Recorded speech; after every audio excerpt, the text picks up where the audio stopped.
Good morning. My name is Lakshya Behl. Welcome to Behl's Business Broadcast. Today we're going to talk about the top 5 problems you might be facing on scaling your business from where you are to where you want it to be over the next few years. If you have a certain degree of success with respect to finding a product market fit, and if you have sustainable revenues or sustaining revenues and somewhat growing profit potential, if you are at the $3 million to $5 million level, you might be noticing that your business growth has slowed down consistently, no matter how hard you work, no matter how hard your team works, no matter how great your product reviews are, you're still not scaling as fast as you would like to, as quickly as you know that your business can, especially given the reviews that you have, especially given the positive NPS score that you might have. And we are going to talk about those factors today. It's basically we've taken a compilation of the top 5 questions I keep receiving from other clients who have your same situation. They have a glass ceiling where they cannot scale beyond a certain level, and how we help them break through to the next level using something known as debottlenecking the actual bottleneck, which starts with identifying the first aspect of what's holding you back, identifying what's bottlenecking you in the first place, and then once the diagnosis is done, scaling it up to the next level. So let's get started. And in the beginning, as per usual, we're going to start with the macro environment, look at what's going on and how the principles that we keep talking about apply all the time. So let's look at this big piece of news today. Crypto market has lost $200 billion as retail investors flee altcoin. This is in line with what I keep saying about macro environments driving speculation. Altcoins are the most speculative assets. In fact, in the last stream, I talked about the degree of stability or the confidence that people have with respect to how much they believe in any given particular asset. So if you recall, let me pull this up. If you recall, gold is the most stable. Okay, most stable. And then this is decreasing order of stability or confidence, right? So highest confidence people have during quantitative tightening or when money and speculative spending are tight is in gold, which is what we are observing. Gold is making new all-time highs all the time. And then you have SPX, which is also considered to be very safe and stable. Somewhere around there you have real estate as well. People believe a lot in real estate. However, real estate market is just as prone to crashing as SPX is, and even more, and we'll talk about that. Individual stocks, especially the blue chip ones like Apple, Tesla, Netflix, Nvidia. Then you have Bitcoin, then you have penny stocks, the tiny stocks, and then you have altcoins, and finally meme coins. The more disposable income people have, the more they invest in more speculative assets, which tend to go up very high but also crash very, very hard. And right now we've had 4 years, nearly 4 years of quantitative tightening, and investors are losing faith, because it's natural, in altcoins. So let's keep going. Zcash short squeeze triggers $710 million in liquidations. Now, I don't know if you saw my last stream where we talked about how there are whales and then there are people who are not whales, the retail investors who tend to always lose money. This is the graphic that I presented last time. So these are the whales and they always tend to make money due to a variety of different factors. They have their eye on the ball. They look at the macro environments. They actually move the market just by making massive trades all by themselves. They can liquidate an entire order book or suck out the liquidity of a liquidity pool just by making trades strategically. And these are the whales. They always make money, and retail always loses money, as we are seeing right here. So Zcash short squeeze, which resulted in a massive price rise, triggered $710 million in liquidations. Guess who lost? Retail. Retail loses. You know, the day traders, the speculators, the people with small amounts of money trying to 100x their portfolio in 3 years, those are the people who tend to lose a lot of money. Who wins? Whales, who know how liquidity works, how lack of liquidity can actually plunge the price into the depths of hell almost immediately, or rise the price and skyrocket the price all the way to stratosphere almost immediately. Why? There's no liquidity. So if you have a big enough order or a large enough order, you're going to move the price very rapidly in either direction, depending upon what you're trying to do. If you're a whale, I have been the whale at a couple of points of time in my life in some very tiny meme coins, and it was like grabbing candy from a kid. I went in there with my buy order, got the price spike, then dumped and got the price liquidation. And even though there was a huge slippage on either side of my order, I was making a whole lot of money depending upon how the market conditions were at that point of time. Now, this was a very tiny coin, and this was a very short window where I was able to identify it, able to figure out nobody else was playing with it, and I acted the whale in that situation and made a lot of money. Well, some money, some money, not a whole lot, some money. Why? Because the liquidity is so thin. There's only so much you can pull out of a liquidity pool, which is literally like this thin, right? So this is what happened with Zcash. Now, Zcash is a huge coin, and people have potentially lost a lot of money on Zcash, $710 million. So the whales who are playing with them, or the whales who caused factors, it's generally the whales who cause these factors of short squeezing, right? They squeezed out these bears who were potentially also doing some leverage trading, wiping out entire balances. Well, they wiped out $710 million in liquidation, so that's a lot of money.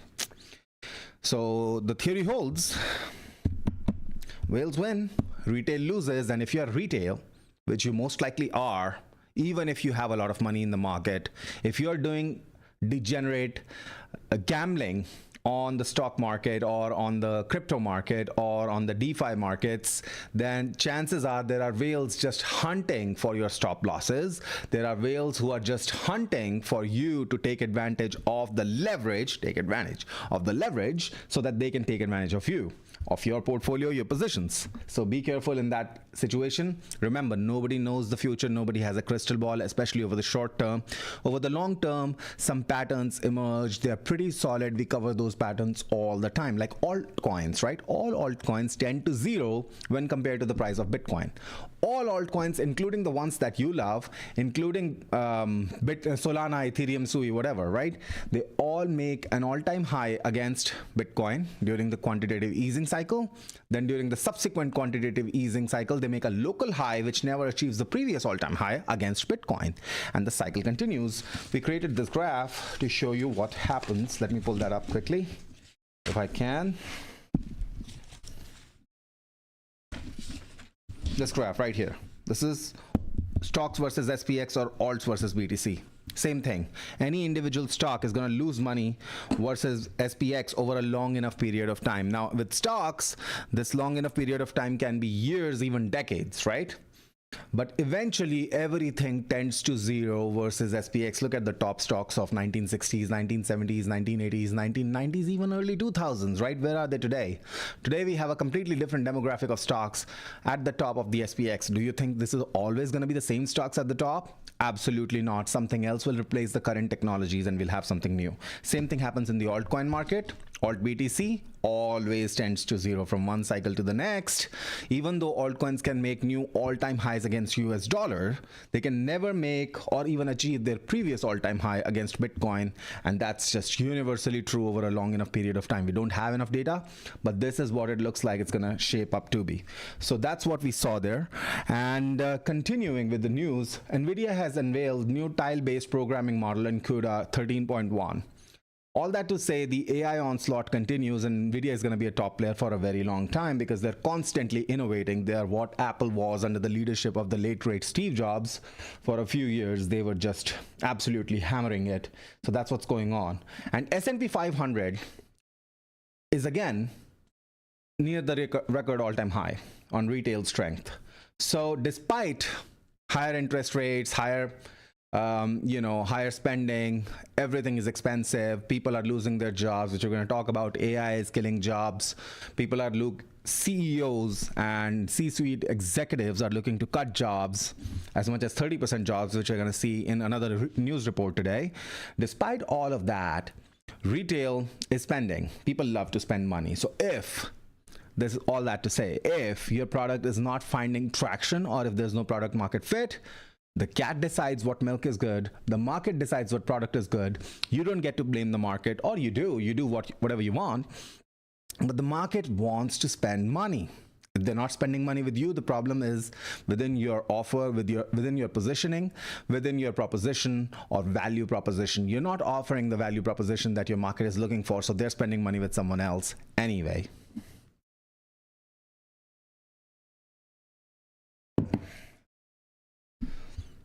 Moving on. So like I said, AI job cuts accelerate as CEOs seek 30% workforce reductions. I keep telling you, AI is going to cut a lot of jobs.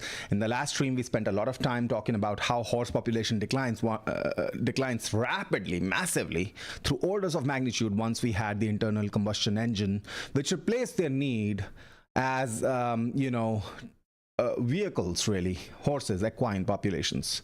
And today we have the same thing happening with human beings. Now we have vast numbers of coders and low-level programmers and even music creators and graphic designers who can be replaced by AI with a $20 a month or $100 a month subscription to any of these modern models, who can go really fast and generate graphics, create music, create MIDI files, create whatever you need, create code, test code, iteratively debug code, do all of that for the price of a subscription. Less than a cup of a coffee per day. I mean, coffee is pretty expensive if you look into fancy espresso drinks, right? If you have 2-3 cups of fancy espresso drinks a day, that's $600 a month, which, by the way, $600 a month invested in SPX over whatever, 40 years, right? How much is that? People talk about spending, and there's good spending and bad spending, and we'll talk about why coffee plays out. But let's ask Claude how much it works out to. So calculate how much does a portfolio value grow over 40 years if someone invests, let's say, 600 a month in SPX consistently over 40 years. Look at historical averages from the last 20 years for SPX performance. Okay, let's see.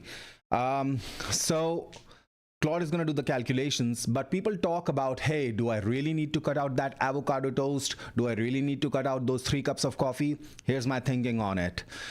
If you can afford it, by all means get it. If not, you can get really good coffee at home for 30 cents a cup.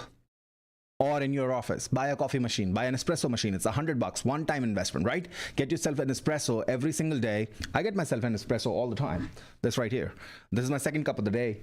And it's not because I don't want to go out and spend the money, but what I'm spending money on is if I want to go out and sit in a cafe, just give myself that creative stimulus and have a change of environment, a change of scenery. That's what I'm spending the money on. So total contributions are $288,000 right there, and the total portfolio value is $4.5 million. So $4.5 million is what that cup of coffee, or what your daily, or 2 to 3 cups of coffee every single day are costing you, especially if you drink high-end drinks. Like my favorite is flat white, half and half, with extra shot, and I try to get them to make it extra hot for me. So I love that cup of coffee, except when I have that cup of coffee, it's very small. Even if it's large, I go through it, and then half an hour later I'm buying another one, and then half an hour later I'm buying another one. So that's 3 cups, sometimes 4 cups. It's an unhealthy amount of coffee, but I'm spending that money. But here's the thing, I'm not spending that money for coffee. I'm spending that money just to sit there and have this productive flow. So I can afford to have $20-25 worth of expenses every single time I go out. But that's something that I can afford. If I couldn't afford that, or if money were tight, and if the top line was not so easy to influence upwards, right, I would not do that. And that's what financial analysts keep talking about, because remember, that coffee is going to cost me $4.5 million if I did it every day, which I don't, but I still do it 2 to 3 times a day. So we're not that far off. It's going to cost me millions of dollars in investment value towards the end of my career. And it is what it is. You know, you have to understand what you're sacrificing. Okay, moving on. So AI job cuts are going to happen, like we were talking about. AI job cuts are coming, no matter what you think about AI, no matter how incompetent AI might be, because it's not really incompetent. If I had to hire someone to do these calculations for me, a junior analyst would cost me $100,000 a year, right? This costs me $20 a month. And you could do it with the free account as well. Basic calculations, basic data gathering, all that stuff is available on your free accounts as well. So AI job cuts will continue to accelerate. And if you are a CEO, if you're not using AI, if you're a business leader, if you're an entrepreneur, you're not using AI, your competitors are. So you have effectively the opposite of a moat, where Warren Buffett talks about how you should have a moat around your business so that nobody else can replicate it. What you have without using AI is the opposite of that moat. We'll talk about that. Mortgage rates fall to 14-month low as experts say lock in now. Experts are now saying lock in, even though we are close to all-time highs. We're not really at all-time highs. We are at 14 months low, but it's really not that much lower than it was 14 months ago. We're talking about mortgage interest rates right now. So I asked Perplexity why, because declines are expected through 2026. Interest rate declines are expected through 2026. So why are these experts calling for locking in the rates now? Seems short-sighted, maybe even e-agenda driven.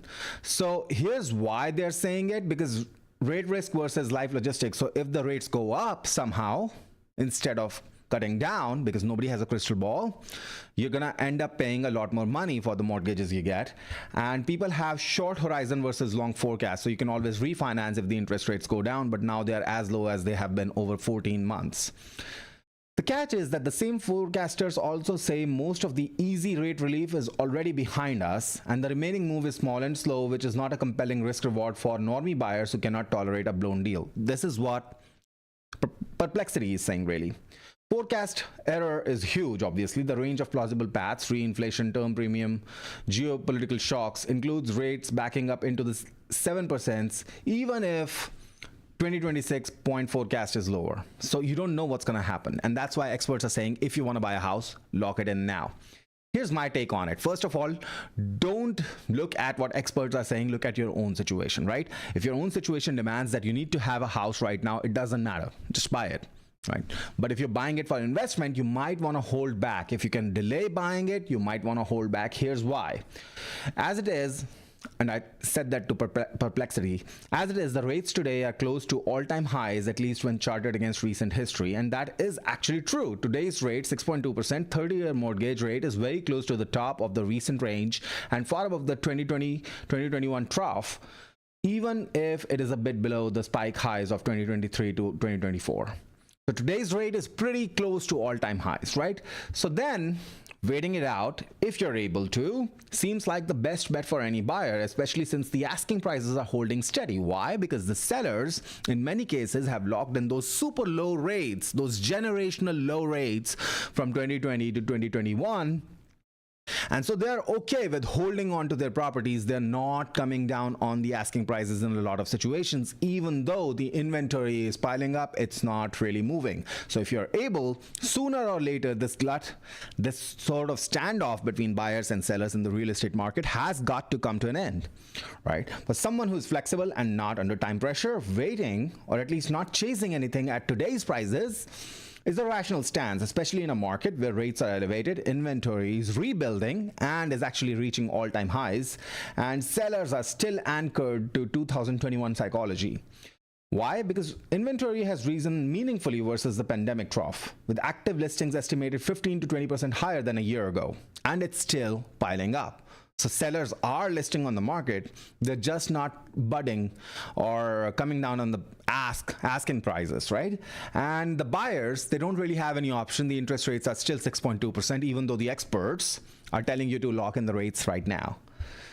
So why the patient buyer has an edge is that if macro plays out even close to the consensus, where interest rates go down, gradual easing of rates into 2026, your downside from not buying at a 6% mortgage today is limited, right? If you don't buy, what happens? Well, you buy later, right? While your optionality becomes even higher. It's high today, it's going to be even higher in a year. So if you can wait. As inventory slowly rebuilds and time in the market rises, more sellers will eventually choose price cuts over indefinite delistings. Like if you have too much supply of something, not enough demand, it's only a matter of time before someone else cuts the price because they need to, and now your comps are lower, Once your comps are lower, what are you going to really do? Hold on. Like, you can try to sell a used boot for $10,000, but if nobody else is buying, if the market isn't buying, then you don't really have that price. Remember, the cat decides what milk is good. The market decides what product is good. The market decides what the price is and when the price is right. So mainstream buy now, refi later narrative is built for people who must transact. So don't always trust the experts. Big surprise. A patient, macro-aware buyer can rationally choose the opposite side of that trade and wait for better terms. Now, if you see a deal where the seller is really desperate and they're coming down on the price to levels that you like, to payment levels that you like, to rent to payment ratios that you love, go ahead, do it. But you shouldn't really be desperately running to buy houses when the sellers are not really cutting prices, when the interest rates are still very high, just because experts are saying so, unless you absolutely must. If you absolutely must buy something, then you must buy something. Look, if you didn't have a car and the only option was renting something for $500 a day, it's steep, but that's the only option you have, and that's the only way you're going to get out of there. You got to do what you got to do. But you don't stick to that decision for the long term. Houses are a long-term decision. Can you rent for a few more months if you need a house even to live in? Yes, you can. Moving is not that hard. And if you don't want to do the work, pay someone a couple $1,000s, pay a company a couple $1,000s. They'll move it for you. They'll move all your furniture, all your equipment for you. They might break something, get insurance, okay? You don't have to be forced by, you don't feel pressurized to buy right now. In fact, one of the best things you can have in the world of business, in the world of investing, is optionality. If you have the ability to walk away, you have a lot of power. So if you can walk away, you already have a lot of power. And finally, we're looking at this debate that CZ and Schiff, Peter Schiff, who's a gold bug, famous gold bug, and CZ, who's the founder of Binance, they clash over Bitcoin versus gold at Dubai Summit. Here's the thing. Bitcoin is digital gold, okay? But let's look at this debate. So first thing that happened was CZ asked Peter Schiff if he could validate or authenticate a gold bar. And he said he'd need to have some proof or some tools in order to do that, some equipment in order to do that, which is, you know, that's how gold authentication works, right? You need to have some sort of tools to be able to do that. Well, CZ goes on to say, you don't need tools to validate blockchain because blockchain transactions are just public. You can go to the blockchain blocks and look at the very first block since the inception of Bitcoin and see what has been going on, whether a particular address holds a certain amount of Bitcoin or not, right?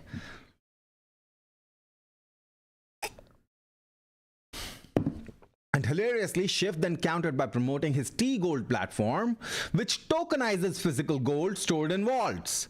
So he's going to use modern technology to basically tokenize, or RWA, real-world application of crypto blockchain. I don't know if this is blockchain-based or not. What he's saying is, let's tokenize gold and use that for authenticity. Tell me, where's the advantage of holding gold then? Where is your advantage of holding gold if the only advantage you had is sacrificed, the sovereignty? You own that thing in your hand. Now you got to put it in a vault and trust a token anyway. Gold bugs are just hilarious, right? So he says, this becomes more transportable, more divisible, more fungible while preserving its intrinsic value. Well, so is Bitcoin. So is Bitcoin. Do you know how many sats there are in one Bitcoin? A sat is not even a cent right now. And US dollar, US mints are not going to produce any more 1 cent coins anymore. That was the news last week. You have a long way to go before a SAT becomes so huge and you have to come up with new technology to make that SAT divisible. Right now, SAT is so low in price that, you know, 100 sats gets you nothing. 1,000 sats gets you basically nothing, right? And SAT could go all the way to $1 before this becomes a problem for Bitcoin. Bitcoin is inherently extremely transportable. You can put Bitcoin in your mind and go from one country to another with $1 billion in your head. How? You memorize the seed phrase. It's just 12 words. You can't memorize 12 words? Of course you can. You can also put that on some sort of a cryptic, a personal cryptic method of writing on paper, right? and you would know the code. You would be the only one who knows how to break that code, and you can transport $1 billion worth of gold anywhere in the world. Did I say gold? You can transport $1 billion, you can transport $1 million, you can transport $100,000 worth of gold, you can transport $10,000 worth of gold anywhere in the world. It's extremely detectable. It's not divisible. If you have a gold ounce, what are you going to do with it when you want to buy something for 20 bucks, or when you want to sell 20 bucks worth of it, or 200 bucks worth of it, when 1 ounce costs you $4,000? There's no way to do it unless you go to a jeweler and try to get smaller denominations and lose a lot of money in that transaction. It's hard, it's heavy, it's very conspicuous. So gold has lost its store of wealth narrative for the most part. Now, do I like gold? It's just a rock. Do I have some gold? Sure. It's just a hedge against, I don't know, EMP, right? Electromagnetic pulse taking out the entire global infrastructure. Should you have some? I don't know. I'm not your financial advisor. Do I have some? Very small amounts, trace amounts. Do I like it? Again, what's there to like? It's just a rock. It's a shiny rock. I like my watch more. Doesn't cost as much. It's shiny. There's nothing to like there. Okay. And then they talk about performance wars. Here's the thing about performance though. With Bitcoin, the performance is flattening. Bitcoin price rose steeply, but the growth is slowing down now. Okay.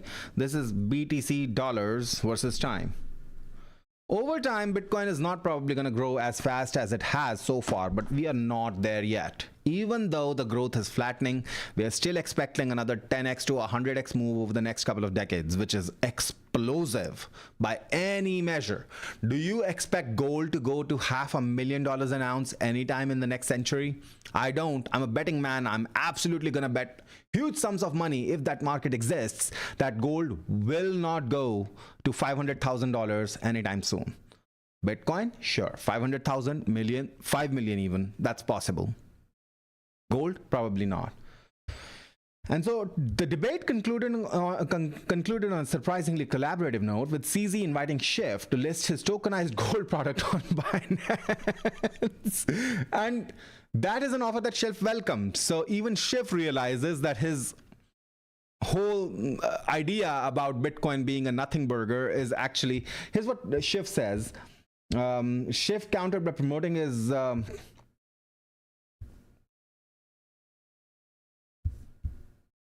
Schiff's position has always been that Bitcoin is like the tulip mania, right? It's like it has no inherent value. Well, what's the inherent value in gold? It's just a shiny rock. There's no inherent value in it. The value comes from it being limited, being universally accepted as a store of value. That's where its value is coming from. It's also somewhat fungible, somewhat divisible, and you can create really small coins out of gold and also out of silver. That's why we hold gold in such high regard, because alchemists, the science of alchemy, which is the mother of the science of modern chemistry, was basically predicated upon all these guys trying to create gold out of nothing, out of lead, out of sunlight, out of whatever, right? Crazy ideas. All of them wanted to create gold out of something that was extremely low value compared to gold. Can they do it today? Yes. Potentially it's possible. Nuclear reactions are possible now, so you can change the atomic structure, but it's probably not cost effective. And if it does become technologically cost effective, eventually you're going to have the same thing you have with the diamond market, where diamond prices are artificially inflated, and the fake diamonds, which are technically superior, clearer, and higher value than fake diamonds, than real diamonds, right? Lab-grown diamonds are actually better. Just product is superior. They are just artificially held down in value, but essentially the market doesn't price the diamonds, real or fake, the same way it prices gold. Eventually, if you get to a point where, and I'm not saying that's going to happen, I'm just saying it is possible, where gold becomes abundant through printing, through minting, through creating, through nuclear reactions, through cheap nuclear reactions, through lab reactions, through a comet that was undiscovered, which has 10,000 megatons of gold or whatever. If it becomes valueless, then it becomes valueless like anything else. There's nothing inherent about gold being valuable, like there is inherent value in real estate, where you can actually go into a house and at least live in it, get shelter from the elements. Anyway, So the performance wars continue and the debate continues, but I think a rational response to any of these debates would be to have a position in everything instead of trying to bet everything on one thing and putting all your eggs in one basket. So that brings us to the end of this section. In the next section, we're going to talk about the top 5 questions that business owners have asked me, especially when they have product market fit, especially when they have some degree of success and they're trying to achieve the next level, get to the next level, but they are being held back by invisible forces, seemingly invisible forces. Let's talk about that now.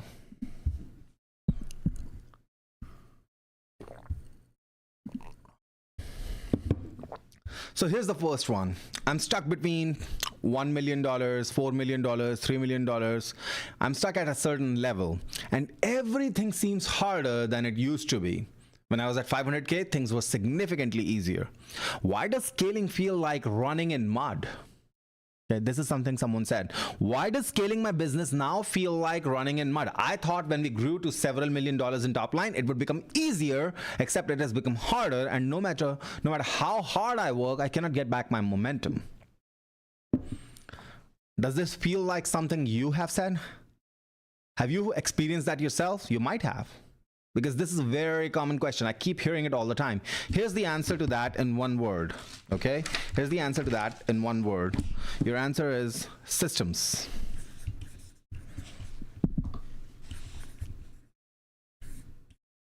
You don't have systems. You're still hustling. Are you hustling? Because hustle culture is something that is being promoted very hustled hard, right? Just hustled hard, so you got here, and now you're thinking if you keep hustling, you're gonna get to the next level. So you're hustling even harder, except that doesn't work, does it? What works at this level, once you have a certain degree of success, once you have orders coming in, once you are really trying to take on 5 to 10x more volume of orders, 5 to 10x higher volume of customers, more backends, deep-end backends, more products, more services, what works are systems. Systems are the skeleton for a business that is now growing. Imagine a child, right? When it's in the womb, you know, when before the birth of the child, it's in the womb, things are working, and it's sort of like hustling. It's a very short-lived stage, but once birth occurs, everything hinges upon it quickly developing its spine, developing its skeleton, which at the time of birth is very flexible, very weak, and the bones haven't really fused in yet. But within the first couple of years, 2 to 3 years, the child's bones fuse and they become harder, and it's able to stand, able to walk around. He or she is able to walk around. All that happens when you have a skeleton. Systems are like skeleton for your business. Your business is not running. It's not running fast because you don't have the skeleton. The set of problems that brought you from $0 to $1 million, $2 million, $5 million is not the same set of problems that you face now, going from $5 million to $50 million to total addressable market levels. You have a different set of problems. The first set of problems you have is a lack of systems. You hustling could have satisfied 10, 20, 50, 100 customers, maybe 500 customers, if your products were, small enough. The deliverables were not very time consuming. But can this work with 50,000 products, 100,000 products? It probably can't. You need systems. And not just for product servicing, but for all kinds of operations. So ad systems. Do you have systems for systematically generating ads and putting them out there? Do you have conversion systems? And by conversion systems, I essentially mean follow-up, okay? Follow-up is conversion. How many times have you contacted a business as a potential customer only to find out that they take days, if not weeks, to follow up with you? If at all they come back. I was somewhere and I wanted to rent a short-term apartment, and I sent out a bunch of messages. And of the 50 odd messages I sent, I received maybe 4 or 5 responses on the same day. And I finalized something within 2 days too, because I was in a rush. I was not really happy living in a hotel room. So I wanted to get some sort of a situation where I could rent something for 2 to 3 months. And someone responded to me on the same day. The next day I went there, look at the apartment, and the apartment's pretty good. So I'm like, here's the money down, take my money and I'm going to move in tomorrow. I'd already moved in and happily had been living in that apartment for a week when someone called me and said, oh, we noticed you had an inquiry. Oh, really? If I actually let you know in some way, shape, or form through your website, through your email, whatever, that I'm looking to do business with you, and you follow up with me at your leisure, 1 week, 2 weeks down the line, you don't really have a business. You're not gonna have a lot of conversions when you're taking so long to respond to your leads. So do you have systems to follow up with people in a timely manner? We are all guilty of it. It's not like I'm preaching to you. I'm also guilty of the same thing. Like, I'm trying to build systems. I'm still actively building systems within my business, but we don't get to responding to everything immediately. And we should be working on that. And we are working on that slowly but surely. But that's not our current bottleneck as of right now. When it becomes the most pressing issue, we're going to deal with that. However, we've already dealt with that to a certain extent. The highest value of clients, the highest value prospects that we have, they are immediately followed up with, and we set up meetings with them, or phone calls with them, or Zoom calls with them, whatever the call might be, whatever is needed. We do that very quickly. Now, only for the highest value clients, yes. For everyone, we should probably develop those systems, but that's not the highest priority task for us right now. And that's where 80-20 comes into play. So which systems are you going to do? Which systems are you going to work on? Look at 80-20. What is the most important stuff that needs to get done?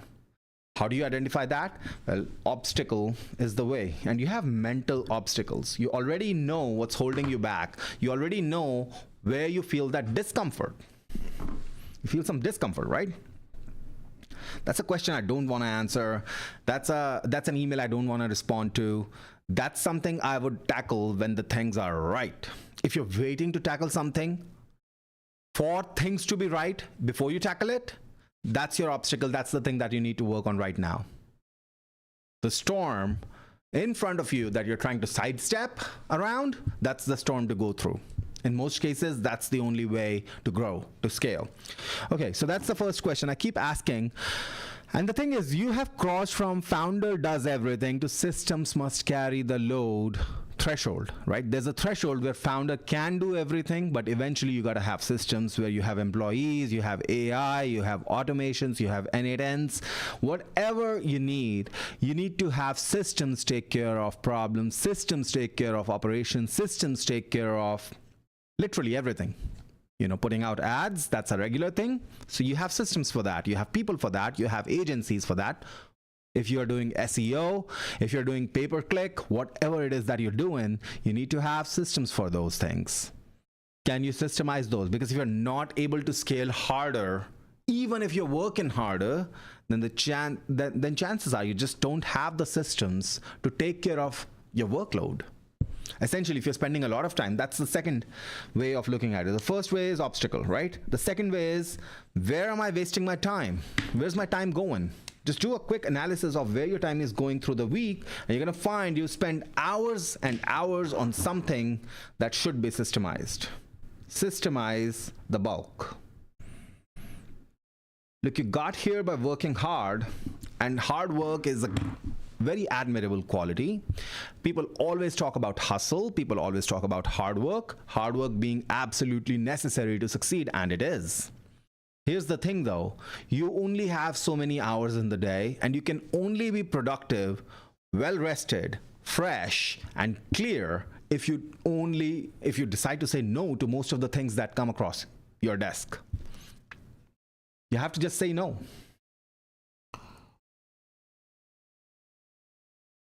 There are important things in there that you should say no to. Why? Because you're going to develop systems to take care of those important things instead of spending your own time and effort and energy on those things.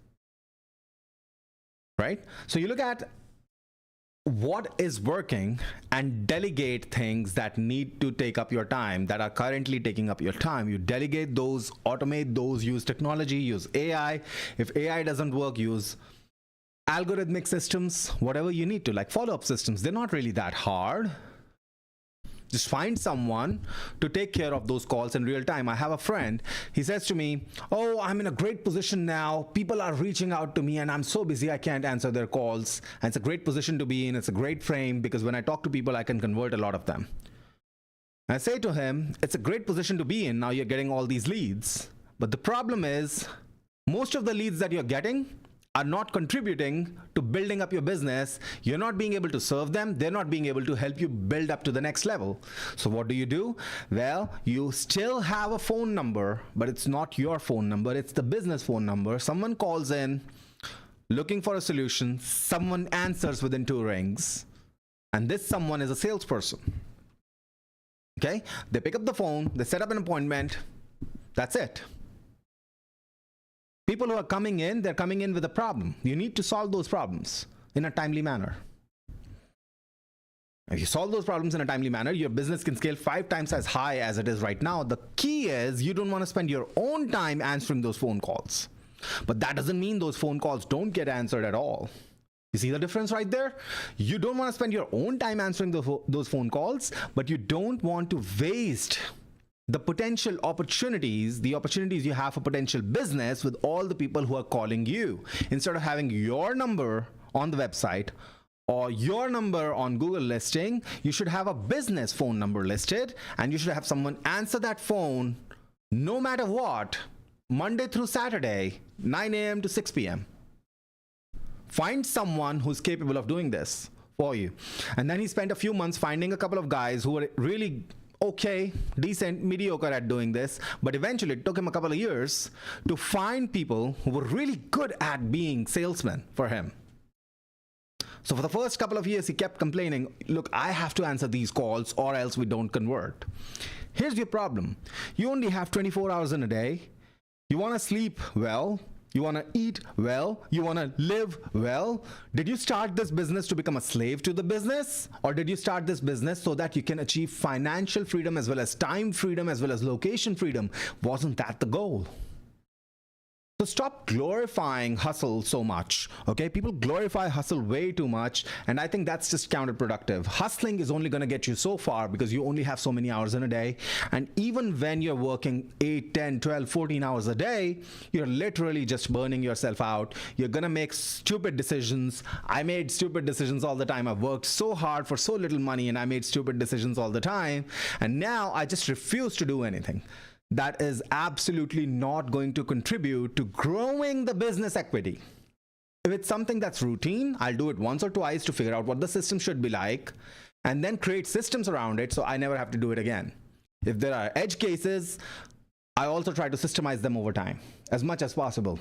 If they can't be, I try to involve some sort of intelligence. AI is cheap, human intelligence is expensive, but nothing is as expensive as my own time and my own freedom. Right? So you got to look at why you're stuck, and the answer is you're probably avoiding discomfort and you're probably not systemized enough. So if you're spending a bulk of your time just doing repetitive things, like I have a friend who's doing great with e-commerce, and he's now decided instead of paying $3 to a third-party logistics provider, he's going to bring in the packaging in-house, and that's going to be his 2026 project. And I don't see one conceivable way in which this helps him expand his business.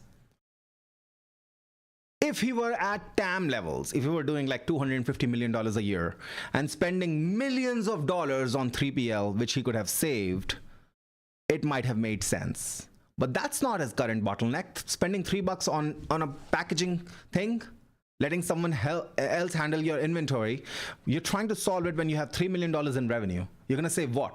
20 grand through the year, and you're going to waste your entire year optimizing something that would be beneficial at a much greater stage, but not today.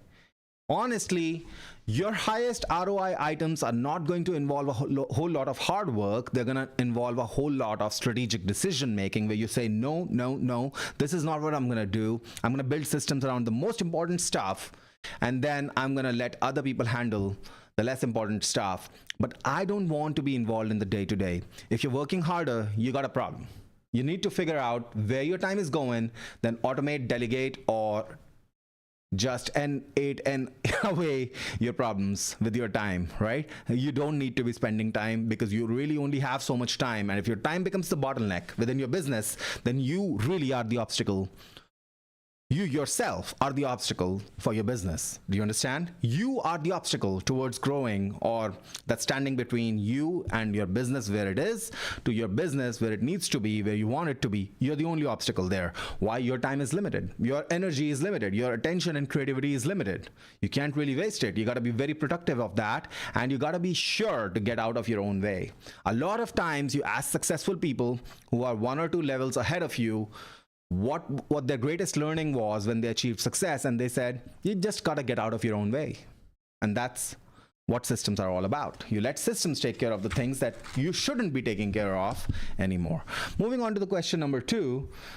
So this right here is, I know exactly who my customer is and they love the product. I have high NPS score, but I still cannot predictably add $100,000, $200,000 MRR per quarter anymore. What's actually broken? What's not working right now in my business? So it's a scale gap, right? This graphic right here, I just wanted to show you. This is a graphic created by Gemini, by the way. I don't have to hire people to do it. I don't have to do it myself manually, painstakingly. I just let Gemini do it for me within a couple of minutes, and that's an efficient use of my time. That's the first thing. The second thing is, well, you use your intuition, you use your referrals, you use your hero reps, you use your artwork, your creativity to get to a certain level. But now the problem is you need sales playbooks. You need to expand without being involved. Expand without being involved. How does that work? Well, this is how it works. You know what this is? This is a Parthenon, right? Bunch of columns. This is a 1,000-year-old building that's still standing. You know why it's standing? Because of all these columns, all these legs, the redundancy there. It's unmatched. You grew from 0 to $100,000 a month, or $200,000 a month, or $500,000 a month using Facebook ads, Meta ads, but now you're stuck there. You got a problem.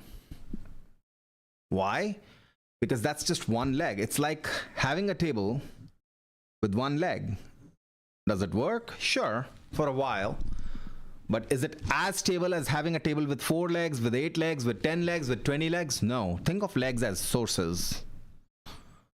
Sources of new business. Remember, whatever got you to this point is not going to take you to the next level. If you had one source of leads, one source of customers, one source of new business that brought you to this level, it's not going to take you to the next level. It just can't. That's not how things work. You need to add additional sources. You need to add additional locations where you acquire clients. Can you get more through referrals? Sure.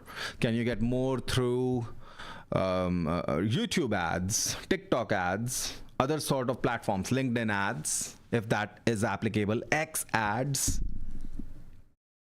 Can you get more through native advertising? Taboola. Can you use that? Can you use Google Display Network? Google Search? Can you use Bing Search? Believe it or not, a lot of people are still using Bing as their search engine. Is it a majority? Of course not. Do you have some really rich, wealthy people who are not very technologically aware that use Bing? Yes. Can you get cheaper clicks? Maybe. Can you get clicks? Yeah. If you're not growing your business, it's likely because you don't have New sources of customers, new sources of getting traction. Actually, a very good book I can recommend is called Traction. Let me show you this book on Amazon.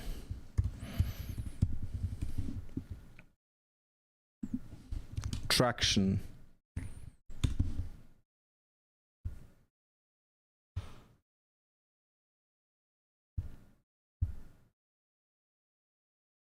This one right here.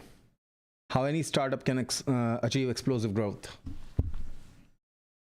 It talks about the different sources where you can get your clients and how you need to identify more and more sources of getting your clients. That's the first way. The other thing too is there's only really 6 ways of growing your business, no matter where you are, no matter how you're getting started, how close you are to getting started or to the TAM level, right? Those are the 2 extremes. If you've just gotten started, that's your one extreme. The other end of that extreme is you're just at the TAM levels. There's only 6 ways of growing any business whatsoever. Get more leads, convert more of those leads into clients, right? Higher transaction value every time you transact with them or every time they transact with you. Higher margins with every transaction. More repeat business every single time, every single year that you have them, and a longer relationship with them. So obviously you're going to make more money if your clients are with you for 5, 10, 20 years, as opposed to if they're with you for the first transaction only, and then they sometimes get a refund, sometimes don't, and then they just bounce off, right? So if you have more transactions every year, but also more years for the average customer relationship, average client relationship you have, then you have a great business. In our case, some of my clients have been with me for almost 20 years now. Well, 17 years. That's the longest running client relationship I have today. 17 years. 17 years. Have we made some money? Yeah, we have. We have made some money with that client. We actually have a stick rate of several years and very high transaction value and great margins, so that's pretty good for the business. But you got to figure out how to get more leads, because if you have one source of leads, what happens if your Meta account gets banned? What happens? The agency that's running your ads goes out of business. Happens all the time, right? Tiny agencies, very effective, also go out of business. They don't have cash flow. They have cash flow management problems. They have, you know, someone got paralyzed, someone had an accident. Bad things happen all the time.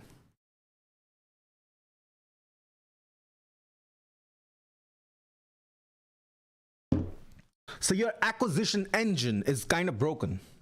You don't have an acquisition engine. You sort of have a weak pipeline where something is throwing off some leads, but it's not working anymore for whatever reason.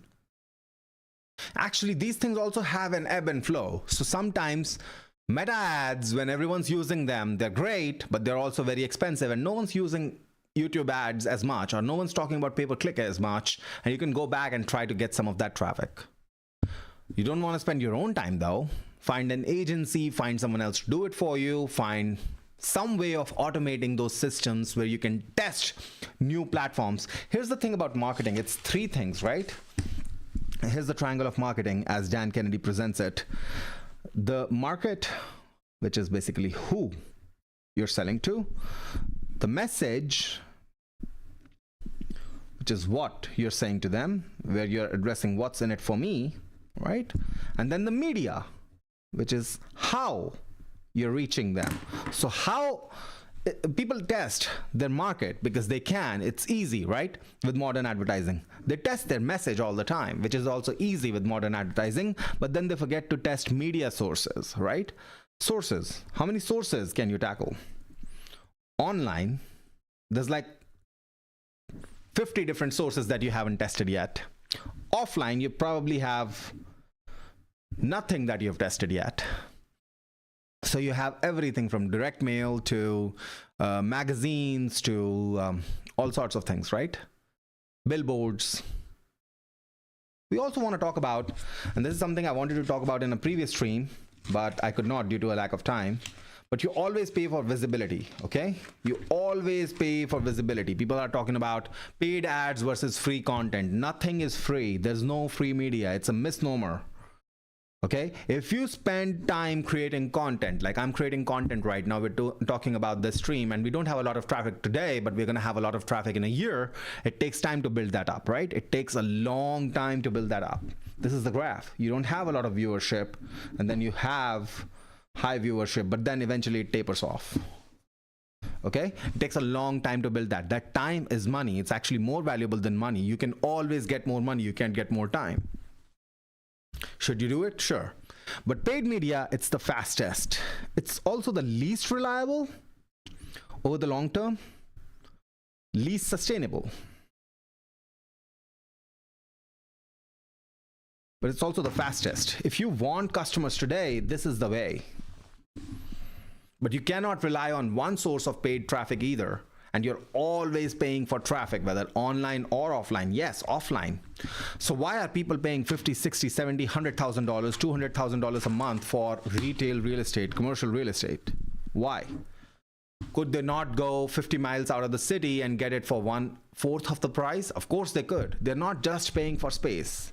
In fact, space is not quite as important as visibility. Visibility is what they're paying for.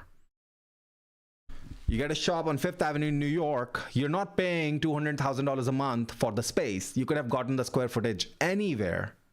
What you cannot get is the visibility that you get from being on Fifth Avenue. There's just so much traffic. You're paying for that traffic to look at your billboard, to look at your signage, look at your frontage, look at your, products. That's advertising. You're paying for advertising. You're always paying for advertising, always. Even when you get free traffic, if you write a blog on your company's website and that attracts a lot of traffic, which I don't know if it works in 2025. I don't think it does. It might not. It might just be one of those things where it's become an anti-moat. If you are a serious business with a serious online presence, you gotta have a blog. If you don't have a blog, then, it's the opposite of a moat. But having a blog is no longer an advantage. Well, having a YouTube channel might be an advantage. However, if you just depend upon the YouTube channel, there is a chance that YouTube might just decide to one day ban your channel. It happens every single day. People are talking about it, complaining about it every single day. They complain about how YouTube just killed their platform, which they built over years of painstaking effort. But YouTube doesn't care. It's their platform, isn't it? So if you put all your eggs in one basket, you got no one else to blame but yourself. So that's your problem. Okay, moving on to the third one, which is another one that we keep hearing. People say, my team is really good and they're all working very hard. We are all busy as hell, but nothing important actually moves faster. How do I figure out what to stop doing and what to double down on? Well, we already kind of sort of talked about it, right? But there are really, I'm going to say it again, if you're doing a lot of work but not moving the needle, you really need to figure out two things.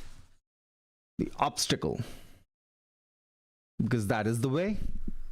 And when I say obstacle is the way, it's the thing that is making you mentally uncomfortable. The source of discomfort, the thing that you want to avoid. I would like to avoid this for now. The other way of testing this, or the other litmus test, or the right hand thumb rule here, is if you're saying, tackle it when I'm ready, I'll tackle it when I'm ready. If you're saying that, that's the thing. That's the thing that you need to tackle right now. That's potentially the thing that's bottlenecking you right now. If you're waiting for the perfect conditions to align before you tackle something, that's the thing that is holding you back. That often is the only thing that's holding you back. The second thing is, obviously, time. Just look at your time logs. What are you spending most of your time on? Ask your people to track their time. What are they spending most of their time on? And then figure out a way to systemize the process. That's it.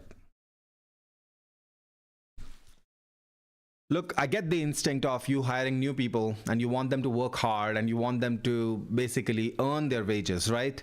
I get that. Here's the thing, your employees are also human beings like you, and they only perform at peak capacity if you don't overload them. That's the part management doesn't really understand. And that's the gripe that most employees, especially A players, have with their management. You're often going to find B players or C players, they actually stay overtime. They like the overtime. They like making more money. And that's their life. They can work 12 hours a day. They're hard workers.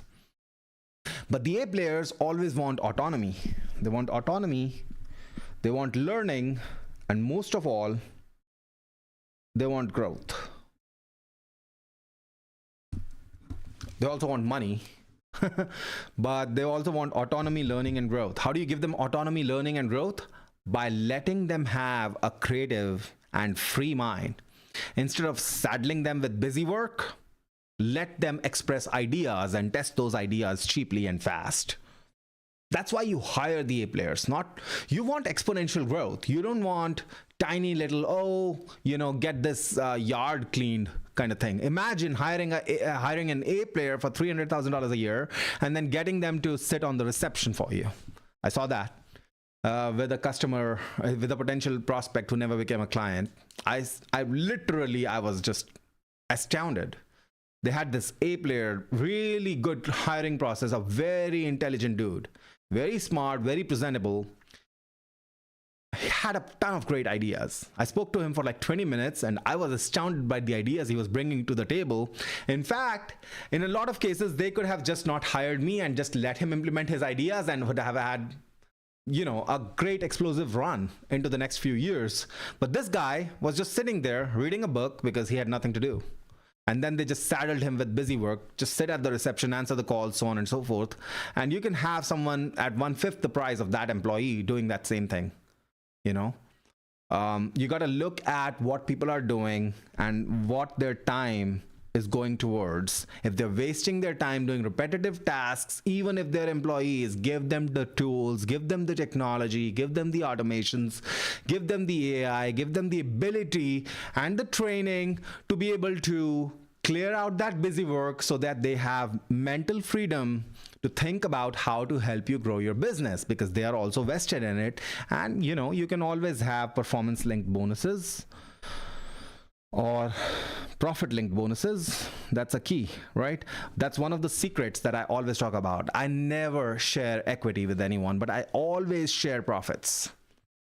Everyone gets to work hard and they have an incentive to work hard, even though they don't have any equity and they're not building any equity. I don't know why people do that. It's not my style. I completely understand where a lot of companies are coming from. They don't have the money to pay for that equity. But in my particular case, I'd rather pay the money rather than the equity, because business growth is just exponential. If you are patient enough, if you stick to it long enough, within 5, 10, 15, 20 years, you can achieve massive amounts of money. And I like to keep my equity in-house. But that's just me. Your team is good, they're working, they're busy as hell, nothing important actually moves. But here's the thing, they're all doing this darn busy work. And you need to avoid the busy work, not just for yourself. And you, as the business owner, as the business leader, you're the one setting the culture. You don't want to avoid busy work just for yourself, but also for your employees, not just your key employees, but everyone down the line. If I can have someone buy a robot that can mow the yard around my house, for instance, I'll do that. I'm waiting for the technology to emerge. As soon as the technology arrives, I'm going to do that. I don't want time wasted on things that technology can do, that equipment can do. It's like a farm saying, we're not going to upgrade to the largest water sprinkling systems, and we're just going to waste time sprinkling water on the farms. Like, how does that even make sense? Or we're not going to use a Cessna to, do whatever the dusting is, right? Do the dusting. Does that make sense? Of course not. Any farmer that insisted on that went out of business a long time ago. Okay, moving on to the next question. The next one is, churn is creeping up. LTV, or lifetime value, is dropping. Churn is up. Even though NPS is high. Net Promoter Score is high. Customers like our product. But the churn is high. How do I solve this? Well, here's your problem. Here's what a lot of businesses do. They incentivize new customers, sure, but then the old customers, the loyal customers, they kick in the balls. I used to have this suite of software that I was using. We were paying $500 a month for it. That was their retail price. And for the new customers, for the first year, it was 40% off. But for the existing customers, it was full price. How does that make sense?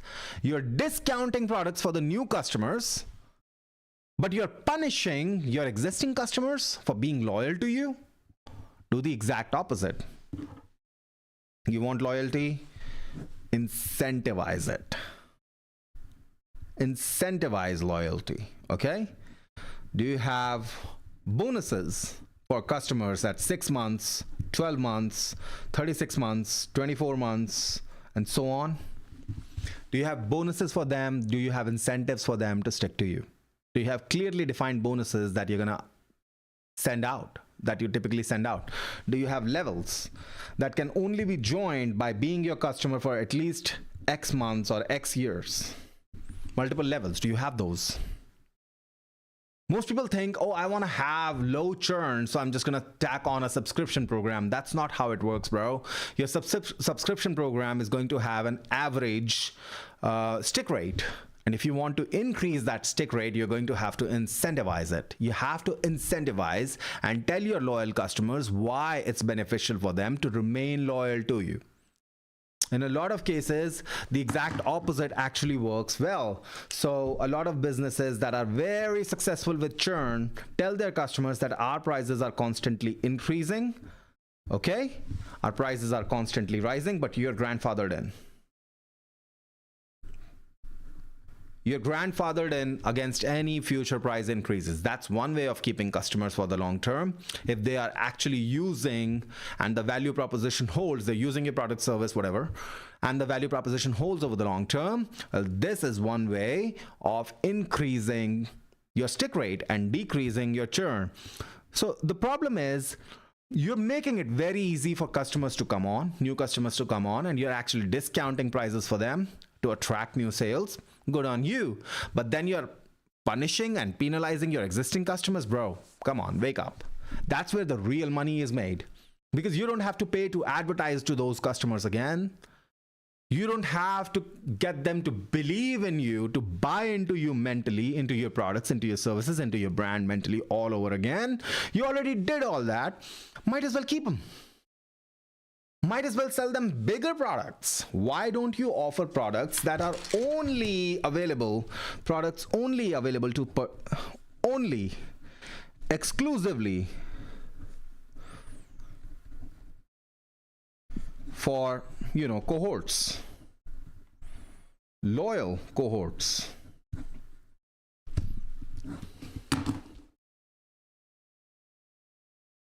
Why don't you? If you want to keep customers over the long term, you got to give them a reason to stick to you over the long term. Like, that's just basic logic 101, isn't it? You want people to stick to your business. You're finding the churn rate is pretty high. Incentivize. Give them value for staying with you. Give them incentives for staying with you, literally. Money walks, money talks. It doesn't even have to be monetary value, okay? It just have to be perceived value. Whatever you offer to them has to be perceived as valuable enough for them to stick around in order to take advantage of that. Very few businesses gamify long-term loyalty. So that's what we're going to talk about in our Ultimate Business Growth Mind Map. That's one of the whole large, wide, big sections inside the Ultimate Business Growth Mind Map, which we're going to reintroduce in a while. I used to sell this. We have sold this for about 15 years now, and we've used this successfully to diagnose how to grow the business and the sticking points of our clients. And our clients paid anywhere from $50,000 to $500,000 as retainers. So we still use it all the time, but we are expanding it. We are making it better. We are making it more modern with quizzes and stuff like that. And we're going to talk more about the Ultimate Business Growth Mind Map over the next few streams. But we're always going to refer to it when we diagnose any problems that you have in your business. And we have a whole wide section on how to gamify, okay, how to gamify loyalty. Some businesses do it so well, customers line up outside their doors. Not just for absolutely increasingly more beneficial, more valuable products, just for tiny incremental products as well. Versioned updates. We see it all the time with Apple. And with a whole lot of other high-end brands. The reason why they're high-end brands is not because they get to charge too much money. The reason why they get to charge too much money is because they have this loyalty. They've gamified this loyalty. They've made these incentives possible and this incentive structure real, where customers value the relationship they have with the business. No client is going to leave you behind if they have a relationship with you that they value. They only part ways when they don't value what you have to offer anymore. That's not rocket science. Right? So we're talking about reducing churn. We're talking about gamifying loyalty. That's what we're talking about. We talked about several ways of doing that, providing actual benefits to customers who have been with your business for a long time. So you incentivize new customers and penalize old customers? That's just stupid, bro. So here's what we used to do with that software suite. We used to cancel our subscription every year and used another email to sign up for that subscription. You know, that was just dirty and we were tight on money, but we had to do that. They were incentivizing new customers and penalizing old customers. That was their business model. Ours was, you know, we're just going to sign up as a new customer. Kind of dark hat, gray hat, because but that's what we had to do. Like, it was really, it felt unfair to continue to pay full price when they were offering a steeply discounted price to brand new customers who had never spent a dime with them. It made no sense to me. The thing is, time-locked bonuses, time-locked content, time-locked membership levels, exclusive products for those membership levels, so on and so forth. So we talk all about that in the Ultimate Business Growth Mind Map. But for today, we've already given you a bunch of strategies that you can use in your business right now. Moving on to the final question. I have 3 to 5 growth ideas, okay? I have 3 to 5 growth ideas that could each work, but I can't test them all. How do I pick the one lever that actually moves the needle 6 to 12 months from now instead of just giving me a quick spike? Oh, where do I start?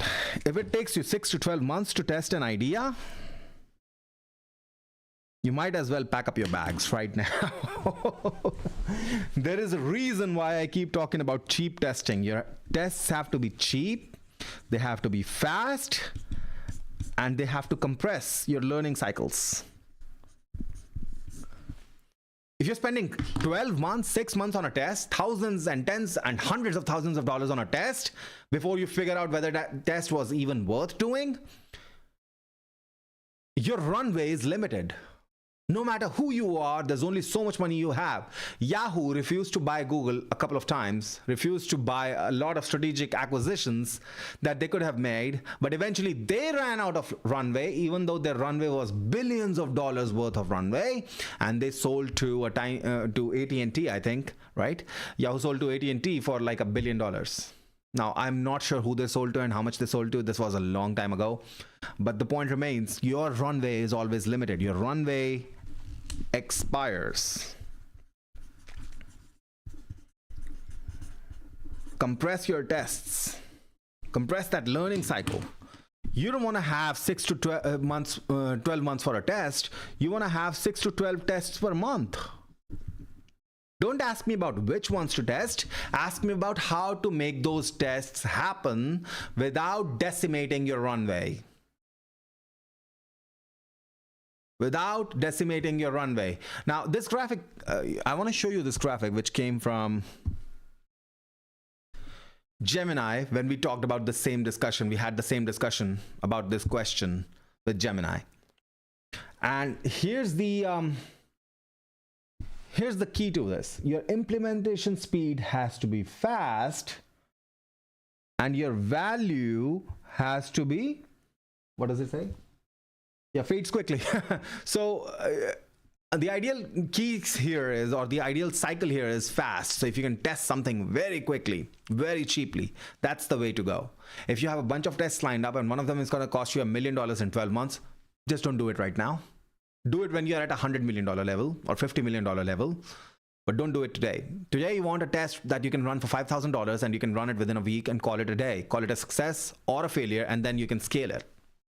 And in a lot of cases, that's just about testing new ads, testing new ad platforms, testing new hypotheses, where hypotheses stand for a mixture of market, media, and message. This is a hypothesis right here. This is a marketing hypothesis.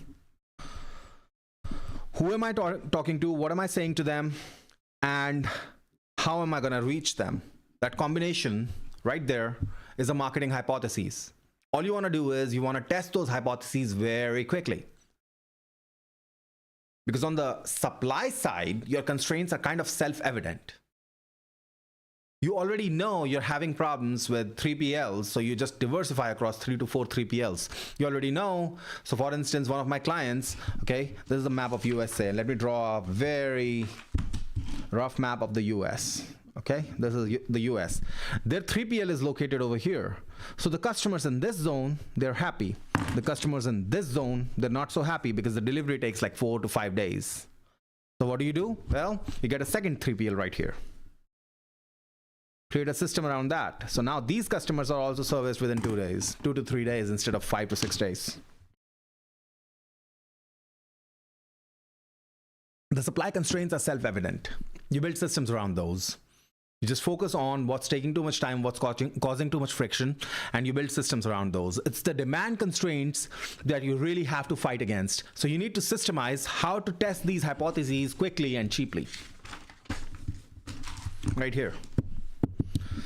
Your opportunity cost is very low on these. If you spend $5,000 on an ad campaign, another $5,000 on media, that's $10,000. You spend it over a month. What's the worst that can happen? You don't break even on that, fine. You still got some new customers. You'll probably break even on the long term. At least you have tested something. But for like $200,000, you can test 20 of those ideas, and you can even go cheaper than that. You can test this for $5,000 per campaign or even $3,000 per campaign. Now for $200,000, you can test 70 different campaigns, 70 different hypotheses, and a few of them are likely to succeed and scale from where you are to the next level. And remember, you're not just testing the market or who you're targeting. You're not just testing the message or what you're saying to them, what's in it for them.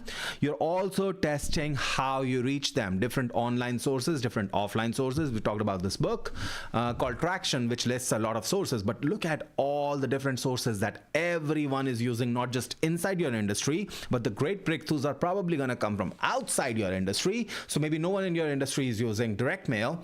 You should be. No one's using postcards. You should be. No one's using magazines. You should be. No one's hiring celebrities. You should be. Okay, and that it does sound more expensive than it really is. Sometimes it sounds like you're gonna have to spend millions of dollars to hire an A-list celebrity. The thing is, you don't have to hire an A-list celebrity. You can hire someone who used to be an A-list celebrity for much lower price points. You can do brand deals, partnership deals, joint venture deals with celebrities who are kind of famous and aligned with your brand values or your product values, and you can do a partnership with them. There are a lot of ways to structure this, and we'll probably talk about that in another episode, and we do talk about that in depth in the Ultimate Business Growth Mind Map, because here's what happens when you tap into the celebrity. You also get credibility. You're borrowing the credibility of that celebrity, right? You're not just getting visibility, you're also getting credibility. Now use that credibility to align your brand to the values that you're trying to portray with respect to that celebrity, and that just short circuits your proof element. Remember, we talk about marketing all the time. Let me see if I can find that. Yeah, right here. So with a celebrity, you have a scroll stop. You get the attention immediately. You already have a problem that you're dealing with. The customers are already dealing with a problem that's unavoidable. So you already have that, presumably. You already have a unique solution that you're providing. So you already have that, presumably. The hardest thing right here is unquestionable proof. And celebrity just adds another layer of proof to that product or your service or your offer being able to solve the problems that people have, right? To your solution being actually applicable, as well as valid, as well as reasonably trustworthy for this particular problem. And finally, you have an undeniable proposition, which is something that we talk about in conversion cycles. We talk about all of this stuff in the Ultimate Business Growth Mind Map, by the way, which we're going to relaunch soon as a revised version. But I just wanted to give you a quick preview of what happens in there. So that brings us to the end of today's stream. My name is Lakshya Behl. I hope you enjoyed today's broadcast. This is Bell's Business Broadcast, as much as I enjoyed producing it for you. And remember, you are the greatest bottleneck holding yourself back from the next level. And your biggest obstacle, the one thing that you're waiting to solve once things align, once the ducks are lined up, that's the thing that you need to do right now. Get it done dirty, get it done messy, but get it done. Get the needle moving on that, because that's the thing that's going to move the needle on everything in your business. And the other thing that we kept talking about today was look at the time logs of where you're spending most of your time and where your employees are spending most of their time, because that is where the highest leverage is going to come from. Why? Because you can automate most of that stuff, you can systemize most of that stuff, and you should. And regardless of the macro environment, the one thing that you can always control is your own business and how you handle the problems within your business. Remember, the total addressable market might shrink a little bit, but the market remains no matter what happens to the macro world, as we are seeing right now. Consumer spending is at an all-time high. People spend so much money online on Black Friday, and yet a lot of drop shippers and Shopify people were talking about or complaining about how this Black Friday Cyber Monday was not quite as bombastic or as massive as it normally is. The cat decides what milk is good, and your customers decide whether your pricing is right, whether your product is right or not, whether your messaging is effective or not. You cannot predict that. The only thing you can do is compress your learning cycles and test fast and test cheaply. And when tests work out, scale them, because remember, truth is a moving target and success is a moving target. You're not always going to be able to attribute success or truth accurately to what you did. You just know what's working right now and what doesn't work today. And that's all that you can know. What's working right now may not work tomorrow. What worked yesterday may not work today. So you have to be constantly adaptable. And that is what debottlenecking is all about. My name is Lakshya Behl. This is Bell's Business Broadcast.